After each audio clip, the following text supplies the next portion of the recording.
Bienvenue à tous à notre séminaire Oser vivre, croire et agir. Nous espérons que vous avez passé un excellent moment à l'écoute des morceaux instrumentaux que vous avez pu entendre. Ce que l'on peut voir aujourd'hui n'est pas forcément ce qui est vraiment. Ici, nous mettrons en évidence l'importance d'apprendre à regarder autrement et comment faire pour voir ce que l'on ne nous montre pas, pour vivre heureux, pour vivre en paix.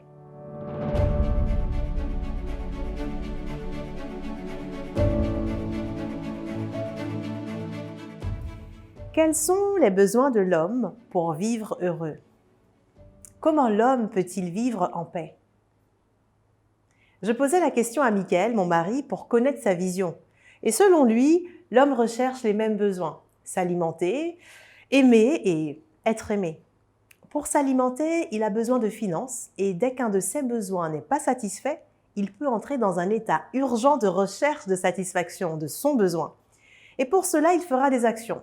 Chacun à sa manière, on en discutait, en fonction de son état d'esprit et de son vécu. Certains feront des heures supplémentaires, demanderont une augmentation, d'autres créeront des business, d'autres encore voleront, tricheront, et certains resteront dans l'attente d'un miracle sans se bouger. En s'arrêtant sur ce constat, on peut dire que les besoins de l'homme sont primaires et qu'il n'en demande pas tant que ça finalement. Mais est-ce suffisant? Vit-il en paix pour autant? Alors que ses besoins primaires semblent satisfaits, pourquoi se sent-il tout de même encore frustré, voire tourmenté par ce qu'il n'a pas encore? Se sent-il gêné, toujours pas rempli et parfois aussi mal dans son être? À la recherche du bonheur sans fin, à la recherche d'une satisfaction finalement qui n'est ni alimentaire, ni matérielle, ni sentimentale. De quoi avez-vous besoin pour affronter vos journées? Sans quoi seriez-vous incapable de vivre? Qu'est-ce que l'on ne nous dit pas pour vivre heureux? Et si la négligence de la connexion avec la source infinie était une des raisons principales, voire la raison principale, au manque de paix intérieure, de contentement, de joie continuelle? En plus des éléments que je viens de citer, la crise que nous vivons aujourd'hui met encore plus en évidence les soucis, l'anxiété, la peur, l'absence d'espérance qui affectent la population mondiale aujourd'hui. L'OMS, l'Organisation mondiale de la santé, prévoyait déjà qu'en plus de la maladie cardiaque, la dépression serait en 2020 la maladie la plus lourde dans le monde. Plus de 12 milliards de dollars dépensés en antidépresseurs dans le monde. Et s'ils ne sont pas dépensés en antidépresseurs, alors une proportion l'est, mais en alcool. L'avenir sur ce constat n'est pas positif.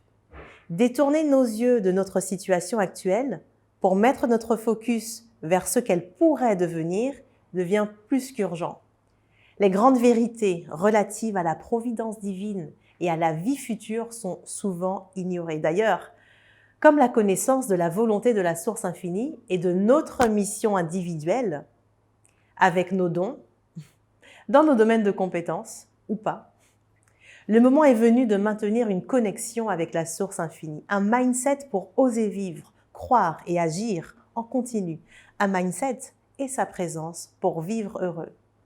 C'est ce qu'ont compris les leaders qui ont marqué positivement notre histoire. Et l'un des leaders que j'affectionne le plus, c'est Jésus. D'ailleurs, dans son livre « L'espérance au milieu du chaos », Mark Finlay rappelle les 3 secrets de Jésus pour une paix durable. Et ici, je n'en citerai qu'un des 3 et je vous invite à découvrir les autres dans votre prochaine lecture. Voilà le secret. Que votre cœur ne se trouble pas. Cessez de vous inquiéter. Il n'y a aucune raison d'être anxieux. Il y a autre chose que ce monde. Je vais vous préparer une place. Je reviens vous chercher. Non, mais y croyez-vous?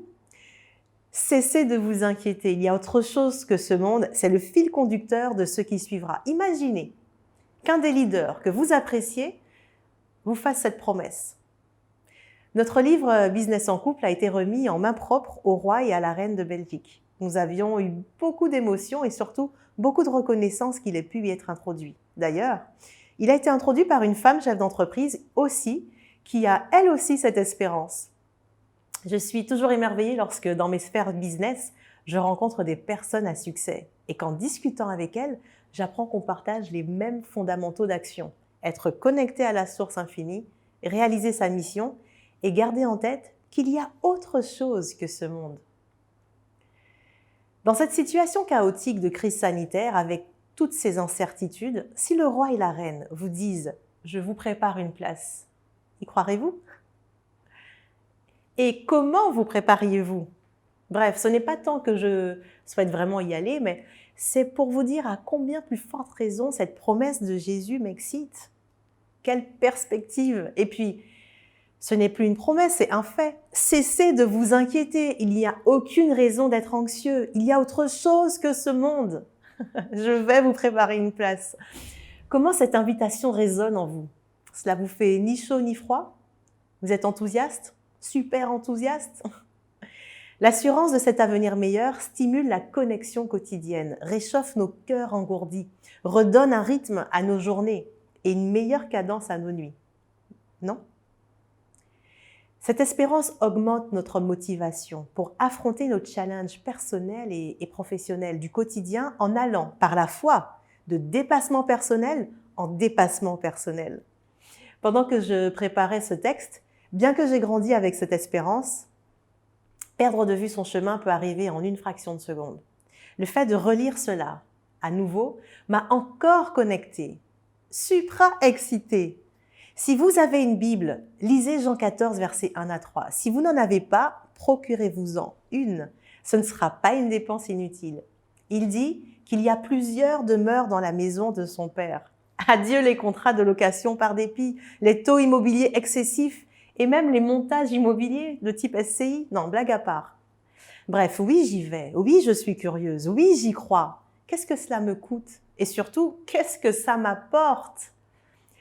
J'aime bien lire la Bible et étudier les thèmes qui me permettent d'aller plus loin dans mon développement personnel. La femme, les plans, la vision, la constance, la discipline, l'argent, les relations. Bref, et toujours en lien avec sa demeure, quand on lit le dernier livre de la Bible, l'Apocalypse, il y a une rapide description de sa demeure qui est faite et ne ressemble en rien à ce qu'on connaît, en tout cas à ma connaissance, sur cette terre. D'ailleurs, moi qui aime voyager, quand j'ai dû quitter Paris pour aller à Bruxelles, c'était une décision familiale réfléchie, mais ce n'était pas la destination dont je rêvais à ce moment-là. À l'époque, j'étais bercée United States, Amérique, New York. J'avais été à plusieurs reprises à New York et je comptais m'y installer. Mais cela ne pouvait se faire à ce moment-là. Donc j'ai priorisé l'équilibre familial qui finalement m'a apporté bien plus que cela. Je vis maintenant non pas que dans un seul pays, mais dans plusieurs pays. Et je me rappelle encore avoir entendu cette petite voix intérieure me dire « Sois patiente, je te ferai découvrir bien plus que cela lorsque je viendrai te chercher. » Comprenez bien ici, ce n'était pas de la résignation, bien au contraire. C'était un lâcher-prise. J'étais confiante. J'avais la conviction que je continuerais à explorer le monde. Pour revenir à Jésus, comme je l'explique dans mes conférences sur le leadership, dans l'analyse des leaders sur cette terre, hommes ou femmes, beaucoup ont retenu mon attention. Mais celui qui se distingue, perché, connecté, illuminé pour certains, c'est Jésus. Il a dit, parlé, pensé, agi comme peu ou personne n'avait agi à son époque, et jusqu'à maintenant. Il avait compris cette dimension invisible à laquelle on est tous invités. Notez que lorsqu'il a fait cette promesse à ses disciples, ou on dira aujourd'hui son équipe, on peut dire qu'il n'avait pas des jours heureux à ce moment-là, qu'il l'attendait, ou qu'il avait vécu. Il savait bien ce qui l'attendait, son passage à la croix. Et dans le récit de son histoire, on apprend même, tellement c'était psychologiquement intense, qu'il a transpiré des grumeaux de sang. Mais ce fait, savoir que la maison de son père l'attendait, lui a renvoyé une force surnaturelle pour faire ce qu'il savait qu'il devait faire et ne rien lâcher. On ne lâche rien. Et vous, quelle est votre mission, votre impact? Sur quoi n'allez-vous rien lâcher, sachant qu'il vous prépare une place? Concrètement, c'est votre capacité à croire qui change votre destinée. Nous devons apprendre à regarder autrement. Ce que l'on peut voir aujourd'hui n'est pas forcément ce qui est vraiment.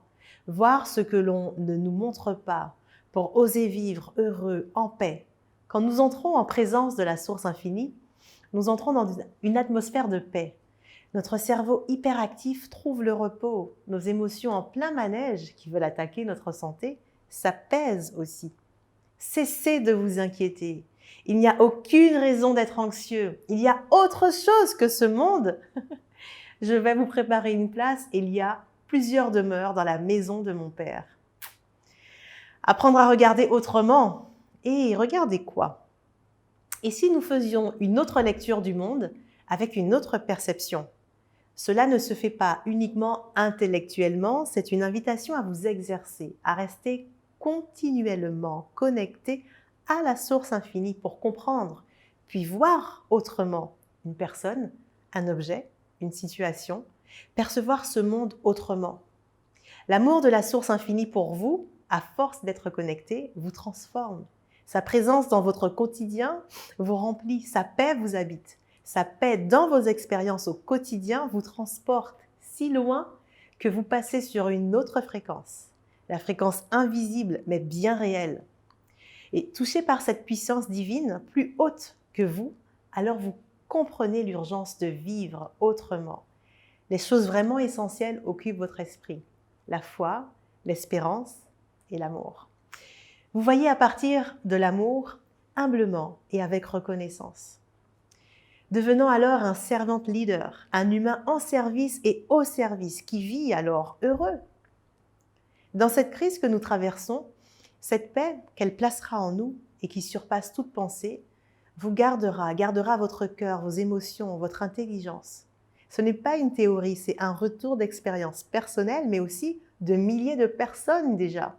Vous l'avez certainement aussi vécu, ne serait-ce qu'une fois. Ce que vous avez vécu, ce que vous aurez appris, reçu, compris, mettez-le en pratique au quotidien. Et vous direz, comme les paroles de ce morceau de Hillsong, « Ma confiance est sans frontières, sans limite. Conduis-moi, je suis prêt, je suis prête, moi aussi, à marcher sur les eaux. Je suis prêt, je suis prête à aller où tu m'appelleras ou rester où tu décideras. Là où tu m'invites à rappeler ce que l'on ne nous dit pas pour vivre heureux, pour vivre en paix. Emmène-moi d'intensité en intensité dans les expériences où mes pieds n'auraient jamais été. Je sais que ma foi sera rendue plus forte dans cette relation. » Voilà, c'est une expérience strictement personnelle en lien avec votre mission individuelle. Demandez à la source infinie d'ouvrir les yeux de votre cœur. Cela, de prime abord, pourrait sembler mystique, mais comprenons que tout ce qui existe l'est uniquement pour être à la disposition de l'homme, pour qu'il vive heureux et connecté. Et c'est ainsi que les héros dont on parle dans ce livre vendu à des millions d'exemplaires, des milliers d'exemplaires, qu'est la Bible, ont démontré une ferme assurance des choses qu'ils espéraient au-delà des circonstances. Ils ont alors vécu heureux et sont partis heureux. C'est par la foi que certains, on apprend, certains vainquirent des royaumes, exercèrent la justice, d'autres obtinrent des promesses, fermèrent la gueule des lions, éteignirent la puissance du feu, échappèrent aux tranchants de l'épée, guérirent de leurs maladies, furent vaillants à la guerre, mirent en fuite des armées étrangères. C'est par la foi qu'on apprend aussi que nous pouvons aujourd'hui atteindre les sommets, que chacun au travers de nos champs d'action, de nos domaines de compétences, pouvons atteindre, comme Noé, comme Enoch, comme Abraham, Sarah, qui d'autre, Anne, Moïse, Joseph, David. Comprenons que la foi apaise et chasse les émotions négatives, multiplie nos possessions, change, transforme, anime et puis rend heureux. Finalement, être heureux, c'est savoir vivre dans la simplicité comme dans l'abondance matérielle, parce qu'en regardant autrement, cela n'a aucune espèce d'influence sur ce qui est essentiel pour être. Et surtout, ce n'est que temporaire, parce que, non loin d'être résigné, nous savons où nous allons. Ne plus avoir ce sentiment de manque, puisqu'étant connecté et dans l'action, vous ressentirez ce que vous n'auriez jamais imaginé ressentir. Et vous ferez ce que vous n'aurez jamais pensé un jour faire, comme ça. Vous ferez spontanément de la place pour ce qui compte vraiment. Vous prendrez le temps pour ce que vous savez que vous seul pouvez et devez faire. Vous ne subirez plus mais choisirez vos priorités. Et la numéro 1, celle de développer profondément votre relation avec la source infinie. Je vous assure que vous ferez de la place sous son influence pour ce qui est essentiel. Enfin, en conclusion, cessez de vous inquiéter. Il n'y a aucune raison d'être anxieux. Il y a autre chose que ce monde. Je vais vous préparer une place. Je reviens vous chercher. C'est l'absence de cette foi qui engendre la perplexité, l'angoisse, les soupçons. Notre puissance spirituelle dépend en effet de notre foi, de ta foi, de votre foi. La source infinie vous transporte dans ce nouveau monde par la foi, pour vivre dans la même atmosphère tout en étant sur terre, encore et surtout maintenant. Ce n'est pas terminé jusqu'à ce que Dieu le dise. Ne vous laissez pas aller sans foi et vision. Ne grossissez pas vos difficultés. Souvenez-vous de l'amour et de la puissance que Dieu a déjà vécu, que vous avez déjà vécu avec Dieu dans le passé. Si vous pensez qu'il n'y a plus d'espoir, ou si votre foi a diminué, si vous avez mis de côté, voire abandonné vos rêves, et que les choses vous semblent sombres, dites-vous que ce n'est que le commencement. Parce que connectés avec lui, toutes choses deviennent nouvelles. Cessez de vous inquiéter. Il n'y a aucune raison d'être anxieux. Il y a autre chose que ce monde. Il nous prépare une place. Il revient nous chercher. Bonne réflexion et à bientôt.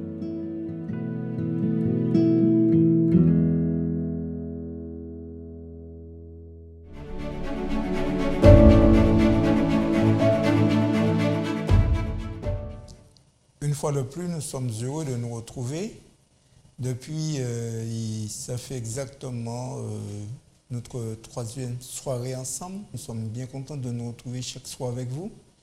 Et j'espère et je crois que ce que vous avez entendu, ce que vous avez apprécié durant ce moment de réflexion avec la conférencière, et elle vous a parlé de ce qu'on ne nous dit pas pour être heureux. Il y a des choses qu'on nous cache, il y a des choses qui nous sont cachées. Mais nous avons choisi depuis le début de vous dire ce que vous devez faire, ce que vous devez mettre en place. On ne vous l'impose pas, mais ce que vous devez mettre en place pour que vous soyez heureux, pour que vous soyez épanoui. Eh bien oui, tout ce que vous allez faire dans ce monde incertain, la foi doit être un élément, ça doit être un élément primordial pour vous. La foi peut amener chez vous de la joie, la foi peut amener de la confiance, la foi amène la confiance en soi. Il y a beaucoup de gens qui refusent d'avancer dans leur vie parce qu'ils n'ont pas confiance en eux. Et même parfois, certaines personnes, quand on leur dit « il faut avoir confiance en toi », ils disent « non, c'est en Dieu que nous devons avoir confiance ». Eh bien moi, je vous dirai une chose ce soir, que c'est vrai que Dieu reste la source de toute confiance fiable. Mais lorsque vous allez apprendre à avoir confiance en Dieu, Dieu vous apprendra à avoir confiance en vous. Donc cela voudrait dire qu'on doit avoir confiance en soi parce qu'on a appris à faire Dieu confiance. Et ça, c'est extraordinaire. Et c'est ce que je voudrais que nous puissions comprendre. La foi nous a dit amène la confiance en soi. La Bible est riche en bénédictions, en déclarations du moins, concernant cela. Nous allons voir une déclaration. Et permettez-moi juste de pouvoir le partager avec vous.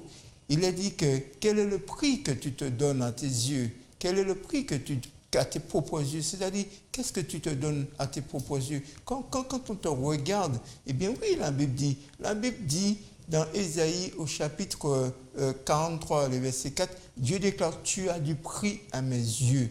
Il dit, si dans la vie, comme Dieu nous dit que tu as du prix à mes yeux, et moi je vous dis, si dans la vie, tu as entendu qu'une personne puisse te dire « je t'aime » sans attendre quelque chose en retour, eh bien ce soir Dieu te déclare dans Jérémie 31, verset 3, « je t'aime d'un amour éternel ». Dieu nous dit d'un côté, dans le livre d'Ésaïe, au chapitre 43, verset 4, « tu as du prix à mes yeux ». Je ne sais pas si un homme peut déclarer à sa femme « tu as du prix à mes yeux » dans le couple. Je ne sais pas si vous, en tant que femme, qui m'écoutez ce soir, aujourd'hui, quelle que soit l'heure que vous êtes connectés, je ne sais pas si vous avez déjà dit à votre mari, chérie, tu as du prix à mes yeux. Je ne sais pas si en tant que parent, vous avez dit à vos enfants que vous avez du prix à mes yeux. Eh bien, moi, je crois que si, en tant qu'humain, on a du mal à le dire, il y a des gens qui vous disent que j'ai du mal à dire à l'autre, je t'aime, j'ai du mal à dire à l'autre que tu as du prix à mes yeux. Il y a beaucoup de gens qui n'arrivent pas à le dire. Mais le Dieu que nous servons, il vous dit, si personne ne nous a dit cela, il vous dit dans Jérémie 31, verset 3, nous le répétons parce que ça doit bien être clair avec vous. Je t'aime d'un amour éternel. Et puis il vous rappelle aussi, et je l'ai déjà dit, tout au début nous l'avons dit, mais je voudrais le répéter encore avec vous. Dans Ésaïe au chapitre 43, le verset 4, il dit, tu as du prix à mes yeux. Oui, Dieu veut que nous puissions être confiants, que nous ayons de la confiance, que nous ayons une certaine confiance en nous. Oui, cela est possible. Autant de paroles pour nous, de pousser à avoir confiance en nous, c'est ce que Dieu nous propose. Dieu nous propose des paroles d'encouragement, des paroles pour que nous puissions nous développer. Mais vous allez me dire, oui, mais comment on peut vivre? Eh bien, moi, je vous dis une chose. Il faut apprendre à dépendre de Dieu, une lâcher prise volontaire. Mais cela doit se faire avec beaucoup d'humilité. Parce que dans le livre de Philippiens, au chapitre 4 et verset 13, Paul déclare ce qui suit. Je puis tout par celui qui me fortifie. Oui, Dieu peut vous fortifier. Dieu peut vous faire des choses extraordinaires. Dieu est capable de pouvoir vous rendre heureux. Est-ce que vous êtes prêt à l'accepter? Est-ce que vous êtes prêt à accepter ce Dieu qui est capable de faire des choses extraordinaires dans votre vie? Vous savez, parfois, des moments où on a peur.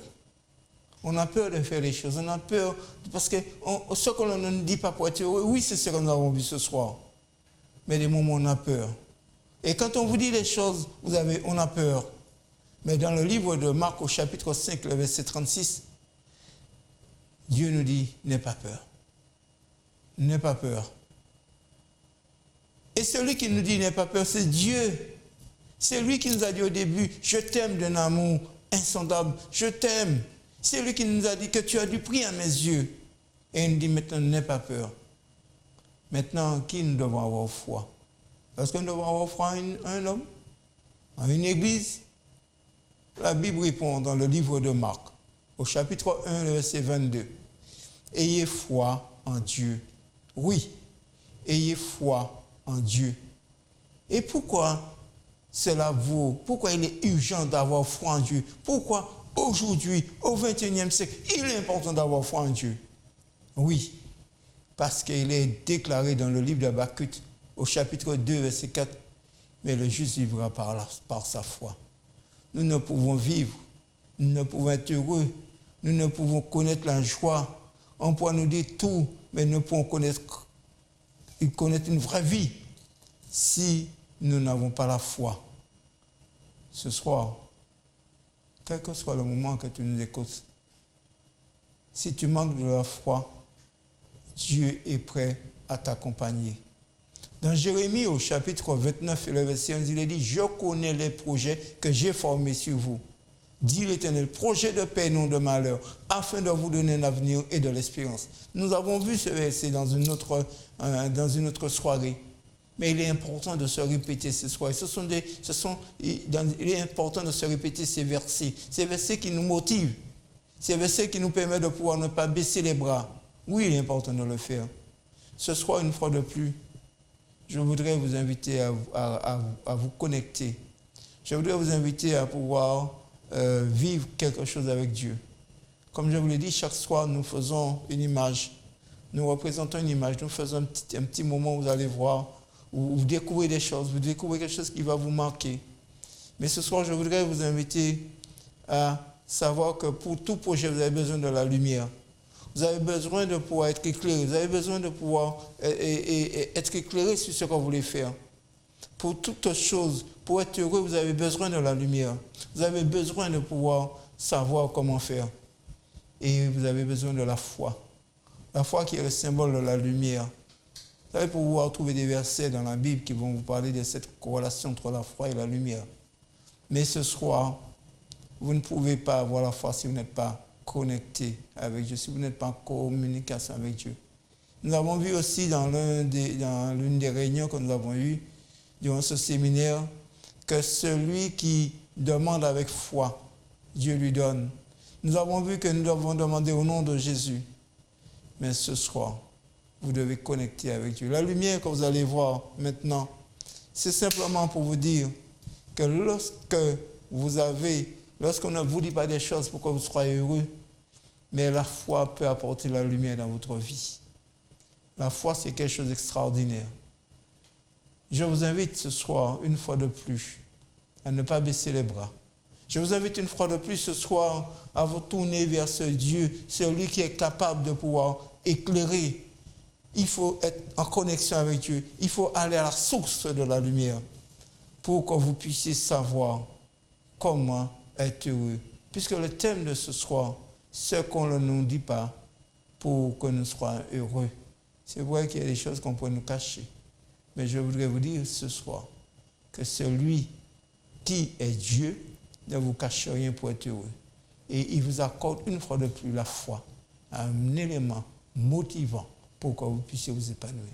Nous allons prier parce que nous croyons que Dieu est capable de faire des choses. Celui qui vous parle là a déjà vécu beaucoup d'expériences. Et chaque fois que Dieu me permet de vivre une expérience avec lui, j'en suis convaincu que cela me permet de grandir. J'en suis convaincu que cela me permet de pouvoir apprendre à me connaître et apprendre à aimer l'autre, apprendre à accepter l'autre comme il est. Et ce soir, je voudrais prier avec vous une fois de plus. Nous allons prier pour demander à Dieu de nous aider à avancer, à ne pas baisser les bras. Et nous allons prier pour demander à Dieu aussi que nous soyons heureux. Parce qu'il y a des choses, c'est un besoin pour l'homme d'être heureux. Prions ensemble encore ce soir. Notre Père qui est aux cieux, nous te remercions, Papa, pour le fait que tu nous as permis de pouvoir entendre ta parole une fois de plus. Tu nous as permis de pouvoir savoir que tu es celui qui est capable de nous aimer, celui qui est capable de nous transformer. Et c'est pourquoi ce soir, il y a peut-être des choses qu'on nous a cachées pour que nous soyons heureux, mais tu nous permets de découvrir que tu ne nous caches rien. Tu as un plan pour nous, tu sais que tu veux que nous puissions vraiment accepter que nous avons de la valeur à tes yeux, et tu veux que nous puissions accepter que tu nous aimes d'un amour insondable. Eh bien, Papa, aide-nous à accepter tout cela pour que nous soyons beaucoup plus heureux, beaucoup plus épanouis, Seigneur. Oh, notre Dieu, notre Père, fais-nous du bien ce soir. Permets-nous de pouvoir avancer avec toi. Permets-nous de garder l'espoir qu'un jour, tout prendra fin, mais que nous serons avec toi de les âges sans fin de l'éternité. Nous t'en prions pour tout, au nom de Jésus-Christ. Amen. Eh bien, ce soir, nous vous remercions de nous d'avoir partagé ce moment avec nous. Nous croyons que vous avez bénéficié de choses positives pour votre vie. Et c'est pourquoi nous vous invitons à partager. Il y a un numéro que vous voyez qui défile en bas. Vous avez vu aussi qu'il y a l'adresse email aussi qui défile. Vous avez la possibilité de pouvoir soit nous appeler, soit laisser un SMS, soit laisser un petit message sur notre boîte mail pour que nous puissions aussi vous contacter. Si vous appréciez ce moment, vous pouvez nous faire un petit clin d'œil. Nous apprécions les clins d'œil. Il n'y a aucun problème. Si vous appréciez ce moment, vous pouvez le partager avec vos amis. Ne laissez pas un collègue de travail qui ne soit pas au courant que Dieu a un plan pour lui. Ne laissez pas un collègue de travail qui ne soit pas au courant que Dieu l'aime d'un amour insondable. Oui, partagez. C'est le moment de partager ce qui est agréable. Et c'est le moment de partager ces émissions. Nous vous souhaitons une bonne soirée. Et nous vous disons à demain soir pour une nouvelle période, quelque chose de différent encore, que nous croyons qu'il vous fera beaucoup de bien. Merci.